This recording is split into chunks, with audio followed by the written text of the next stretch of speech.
Glory to Jesus Christ. Good evening. My name is Sister Anne Lechoc. I'm a sister of St. Basil. And this evening's presentation is about St. Basil and his Basiliad. So, what is the Basiliad? But before we can understand the concept of St. Basil's Basiliad, we need to briefly look at St. Basil's life in its historical context.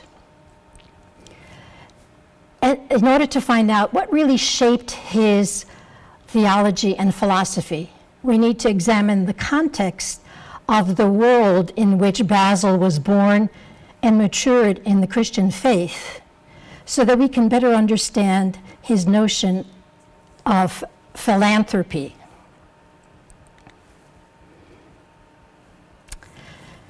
St. Basil the Great, bishop and illustrious doctor of the Church, was born in 329 at Caesarea, the capital of Cappadocia, in Asia Minor, to Basil the Elder and Amelia. His family, equally known for their nobility as well as their piety, were extremely wealthy, owning landed property in 5 different provinces. Basil, one of 9 children, was the eldest of the 4 sons. The others were Nuncius, St. Gregory of Nyssa, and St. Peter of Sebaste. St. Macrina was the eldest of 5 daughters. Another sister, Theosebia, was a deaconess. Little is known of the other 3 daughters, other than that they were married. Basil's early life influences were very important in making his later life philosophy, theology, and spirit. His maternal grandfather was a Christian martyr, executed in the years prior to Constantine's conversion. His pious grandmother, Macrina, herself was a follower of St. Gregory Thaumaturgus, who followed an evolved form of Origenism. Basil's theology was strongly based on St. Gregory's teaching.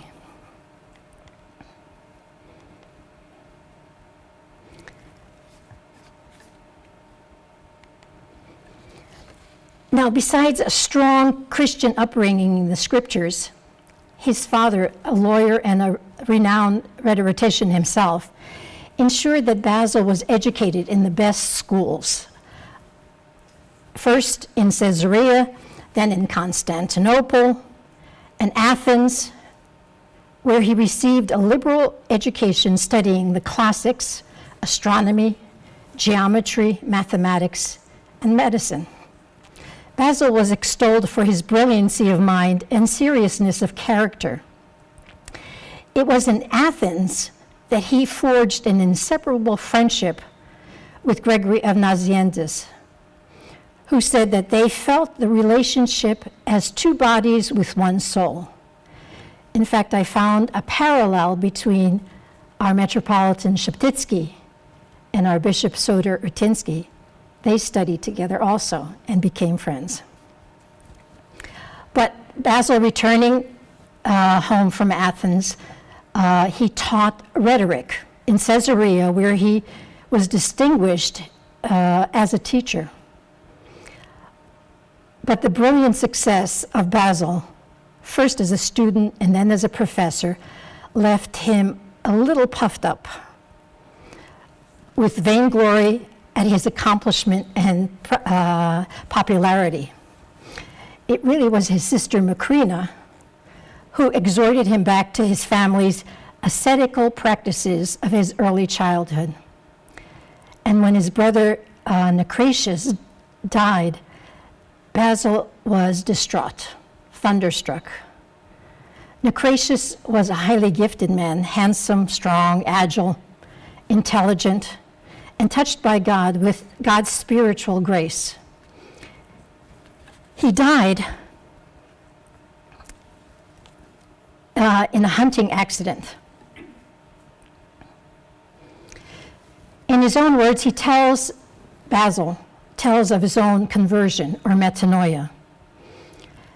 And I quote, "Then I read the gospel and saw there that a great means of reaching perfection was the selling of one's good, the sharing of them with the poor, the giving up of all cares for this life, and the refusal to allow the soul to be turned by any sympathy towards things of earth." He wrote that in his letter 223. In another letter he wrote, "I had wasted so much time on follies and spent nearly all of my youth in vain labors and devotion to the teaching of a wisdom that God had made foolish. Suddenly I awoke as out of a deep sleep. I beheld the wonderful light of the gospel truth, and I recognized the nothingness of the wisdom of the princes of this world."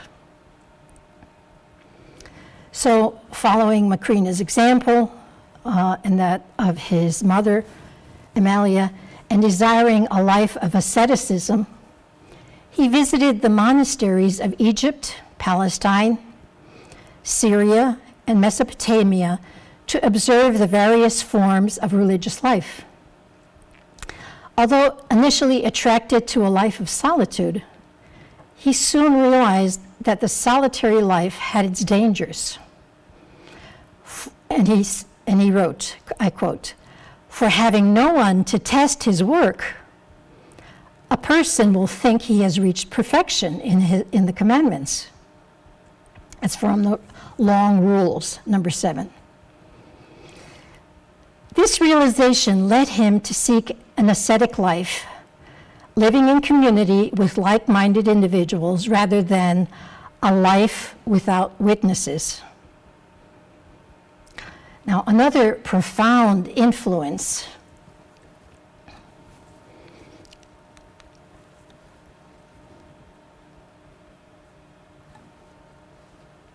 was Eustachius. Now, Basil met Eustachius during his pilgrimage to various monasteries in Egypt and Greece. Originally, Eustachius was a disciple of the heretic Arius. Eustachius's position wavered during his life through the various shades of Arianism, and even he fluctuated from Arianism to semi-Arianism to Anomian, and then even to the Nicene faith. So, and he wavered constantly. Now, as a monk, Eustachius advocated a very exaggerated form of ascetic monasticism that he brought to Armenia. He advocated self-discipline. He was very, very rigid in his asceticism. Returning back to Pontus, Basil renounced his share of the family property, and along with Gregory of Nazianzus began a life of extreme ascetic discipline with one end in mind: union with God. Modeled on the ascetic life of Eustachius, a friend whom he later denounced because of their differences in doctrine, not in asceticism, Basil founded a monastery on the banks of the Iris River, across the monastery of his mother and sister. Living a cenobitic or community form of life, Basil began to write and preach. His monastery became an active center for preaching the Nicene doctrine in opposition to the Arian heresy, and a haven for the powerless and the nameless. Now, Basil lived during the end of the Roman Empire. In the terminal collapse of the Roman Empire, there were perhaps no greater burden to the average citizen than the extreme taxes that they were forced to pay.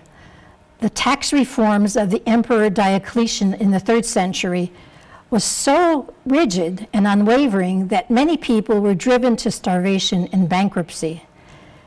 The state went so far as to chase widows and children to collect taxes owed. By the 4th century, the Roman economy and tax structure were so dismal that many farmers abandoned their farms in order to receive public entitlements. At this point, the imperial government was spending the majority of the funds it collected on either the military or public entitlements, welfare. For a time, according to historian Joseph Tainter, and I quote, "Those who lived off the treasury were more numerous than those paying into it." Does that sound familiar?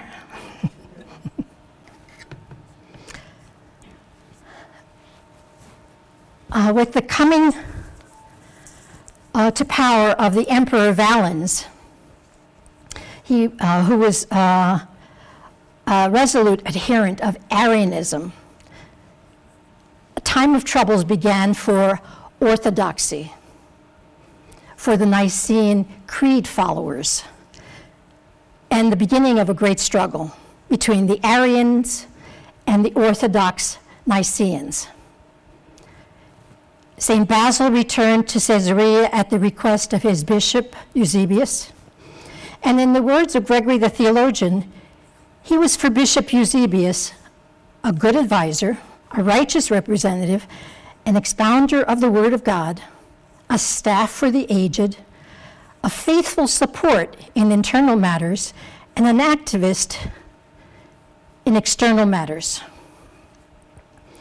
From this time, church governance passed over to Basil, though he was subordinate to Bishop Eusebius. He preached daily, and often twice, in the morning and in the evening. During this time, Basil composed his liturgy of St. Basil. He wrote a book, he wrote his work on the 6 days of creation, the Hexameron, and now another on the prophet Isaiah in 16 chapters.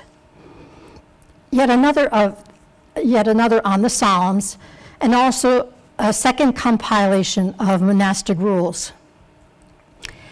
St. Basil wrote also 3 books against Eunomius, an Arian teacher who, with the help of Aristotelian concept, had presented the Arian dogma in a philosophic form, converting Christian teaching into a logical scheme of rational concepts. On the Epiphany of January 6, 372, Valens, although he favored the Arians, attended the Great Vespers at Caesarea. He had an interview with Basil, where Valens demanded the theological submission of Basil to Arianism or suffer exile. But Basil flatly refused. St. Basil told Valens, "If you take away my possessions, you will not enrich yourself, nor will you make me a pauper. You have no need of my old worn-out clothing, nor of my few books, of which the entirety of my wealth is comprised. Exile means nothing to me, since I am bound to no particular place. This place in which I now dwell is not mine, and any place you send me shall be mine. Better to say, every place is God's. Where would I be? Where would I be neither a stranger or a sojourner?" And he was quoting Psalm 38. "Who can torture me? I am so weak that the very first blow would render me insensible. Death would be a kindness to me, for it will bring me all the sooner to God, for whom I live and labor and to whom I hasten. Now, Valens was so stunned at Basil's defiance that he said, "No one has ever spoken so audaciously to me." To which Basil replied, "Perhaps you've never met a real bishop before." By steadfastness, tact, personal charm, and sensible tractability, Basil the Great triumphed over his adversaries. Basil tore up the decree of exile that had already been signed concerning the exile of Basil the Great, and departing from Caesarea, left him rich donations for work of philanthropy. Valens then endowed Basil with the Basiliad and left Caesarea.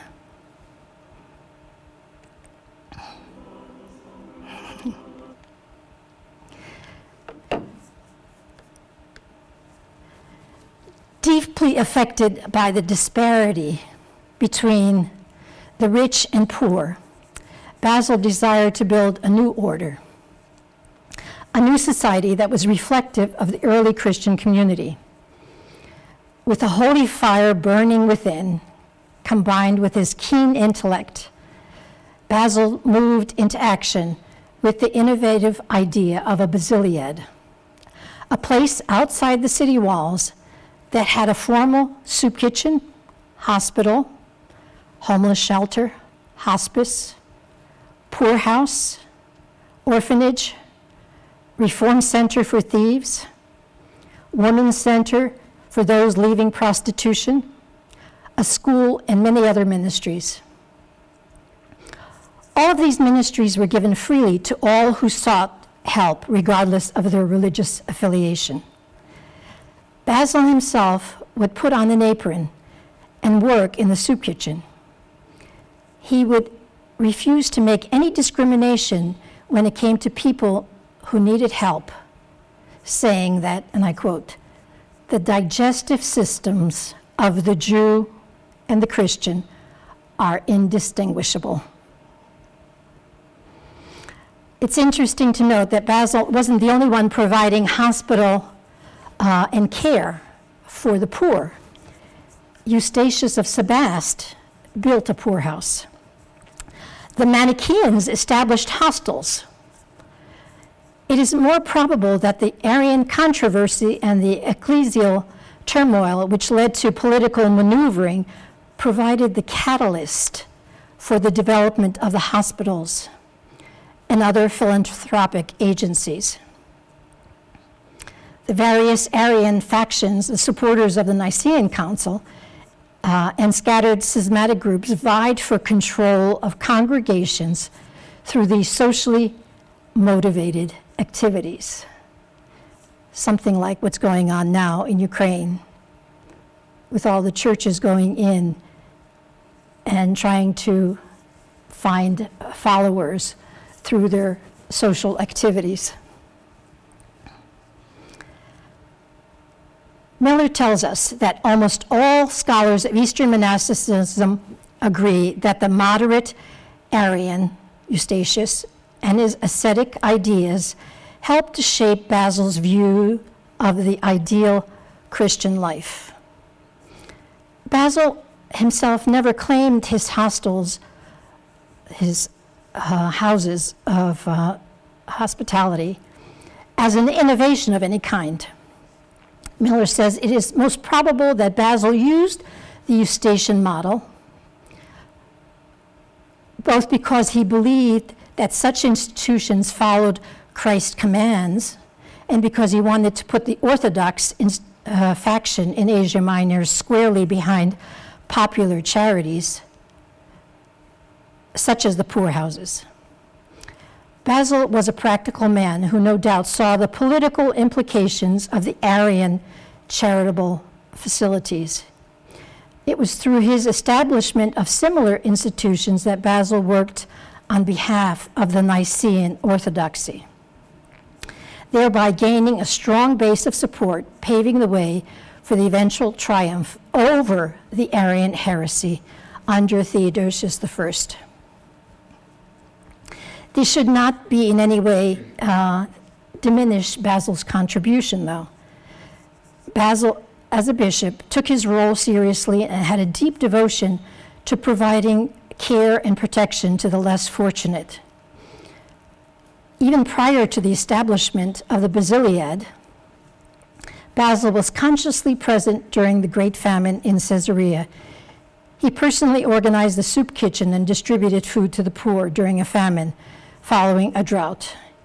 He gave away his personal family inheritance to benefit the poor of his diocese.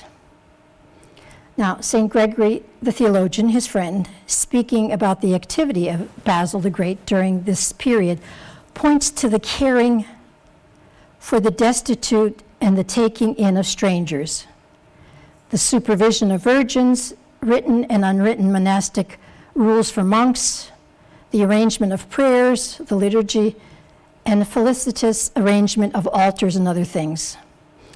In addition to all his theological writings, Basil would maintain a daily schedule of morning and evening ritual, of liturgy and preaching at his own church. He saw that the outreach ministry, as importantly vital as it is, to be seen within the context of worship and prayer. Finally, Basil had built a large ministry complex outside the city walls, which included a poorhouse, hospice, and so on. He had a lot of flack from the local governor because his Basiliad was outside. People started moving. And the governor was finally appeased when Basil said he would build him a separate apartment in that complex. So St. Basil was a diplomat. St. Gregory describes the legacy of St. Basil's philanthropic endeavors in this way. Go forth a little way from the city and behold the new city, the storehouse of piety, the common treasury of the wealthy, where disease is regarded in a religious light, and disasters is thought a blessing and a sympathy to the test. Now, St. Gregory is referring to the Basiliad, the great philanthropic foundation established by St. Basil, where the poor, diseased, orphans, and the aged could receive food, shelter, and medical care, free of charge from the monks and nuns who lived out their monastic vocation through a life of service, working with physicians, teachers, and other lay people. The new city, the Basiliad, was in many ways the culmination of St. Basil's social vision, the fruit of a lifetime of effort to develop a more just and humane social order within the region of Caesarea, where he grew up and later served as a priest and bishop. Basil envisioned an engaged monasticism, urban rather than rural, dedicated to service for the poor as an essential aspect of monastic practice. His inspiration, as expressed in the new city, was to bring together the involuntary poor with the voluntary poor, the monastics, in order to create a new kind of community. In developing our poster, our 21st century Basiliad, we picked this quote that encompassed Basil's spirit of his ancient Basiliad. Come, spread your wealth around, be generous, give splendidly to those in need. Although we don't have a soup kitchen on our campus, hospitality has always been one of our hallmarks. And although we don't have hospitals on the grounds, our sisters and students go visit the sick and homebound. What we do have is a whole educational and catechetical complex that lives and breathes the spirit of St. Basil through prayer at the monastery and the Basilian Spirituality Center, and at the college and the academy, through work for the poor and the uneducated through St. Basil Academy and Manor College. Christ commanded us in Matthew chapter 28, verse 19, "All power in heaven and on earth has been given to me, so go forth and make disciples of all nations, baptizing them in the name of the Father, the Son, and the Holy Spirit, teaching them to observe all that I have commanded, and behold, I am with you always until the end of the age." St. Basil lived the Spirit of Christ and asked his followers to do the same.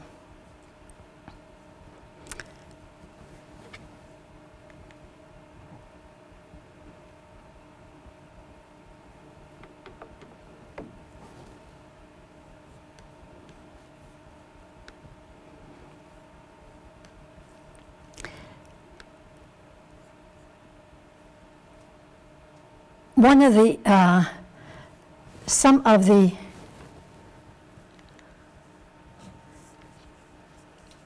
of the things that Basil always engendered in his followers was prayer and work and love of God and neighbor.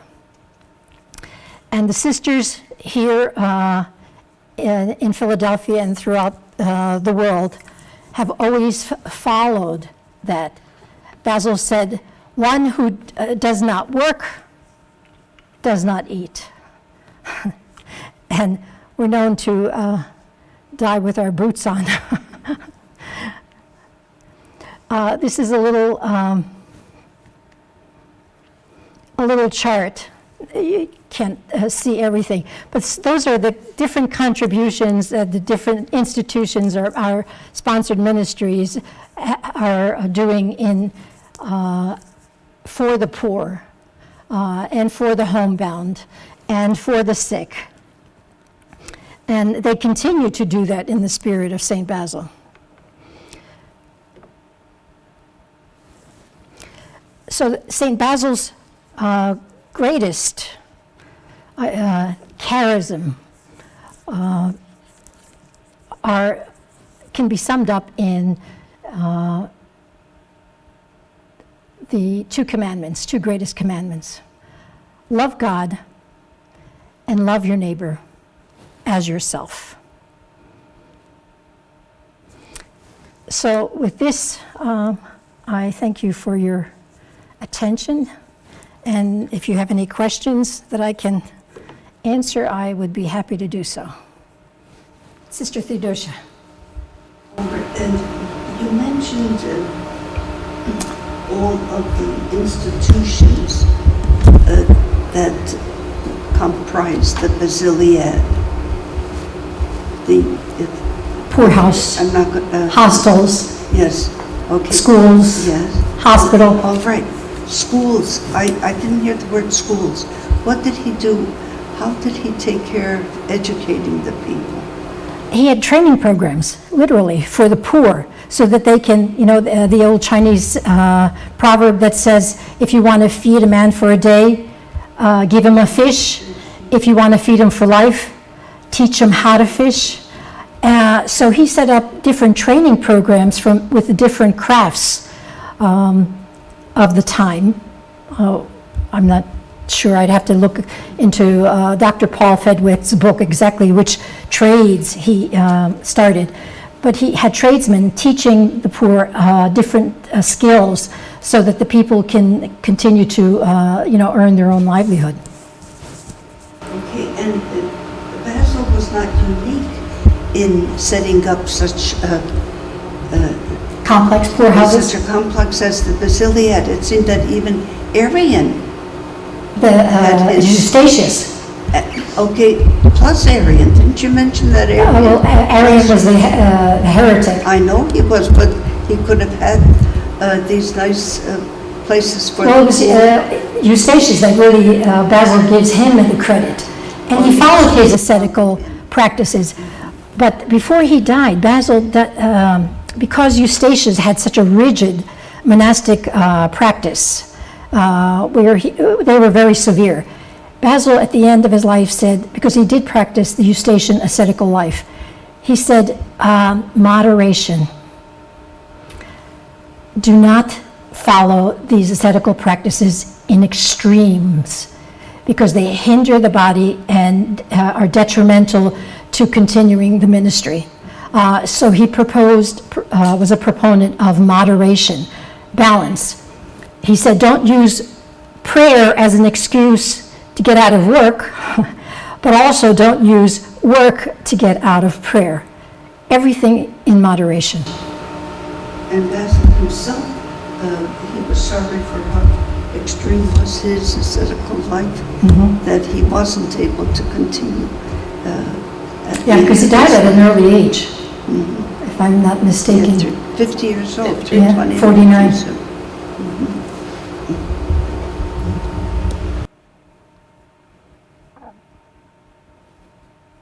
So I'd like to leave you with, I'm sure, the quote that these are just 3 elements that his spirituality is based on. Baptism is the foundation for all ministry. We are communal by being made in the image of God, the Holy Trinity, one in essence and being. The scriptures, everything that Basil wrote was based on the scriptures. Everything. If you read even his liturgy, you could probably, you can take the Psalms in there. You could actually find each verse of his anaphora in the scriptures. So everything that he wrote was based on the scripture, and it was based on the Trinity, that the community is a model, is a reflection of the Trinity. So, or maybe we can go on and on, but. Okay, Basil wrote the liturgy of St. Basil. Were there other liturgies before Basil wrote the St. Basil liturgy? Basil's was the first, no, I'm not a liturgist. You'd have to ask Father Mark Mrazovich or Father Robert Taft. But Basil's is said to be the first. St. John Chrysostom was an abbreviation of Basil's. And then you have the pre-sanctified liturgy during Lent. That is really a Vesper service with communion. Those are the three liturgies that really are part of our church. There's the liturgy of St. James too, but that's not commonly used. Okay, last question for sure. Valens demanded of Basil that he should accept Arianism. And of course, Basil gave that beautiful answer to Valens. But then, I don't know if I heard you correctly, then Valens was so impressed with not just his answer, but with the work that he was doing. Did I hear correctly that Valens turned over his property? Because it was government property outside of the city to where he could establish the Basiliad, and build his new city. So you know that his power of persuasion, and that's where he was a rhetorician. He was a lawyer. That's what, rhetorician is our present day lawyers. So I don't want to say politicians but he had a way of persuading people. He persuaded his friends even to become bishops when they didn't want to. So. Yeah, over the years we heard how influential Macrina was in his life, turning away just from secular knowledge and so on. One author said it really was a combination. I mean, you get different Basilian scholars, focusing on different elements of his life. But one said it was really two influences. Macrina definitely had a strong influence. She was the teacher, the eldest. But his brother's death also had a great impact on his life. So, and his own, his own quotes of how his conversion took place.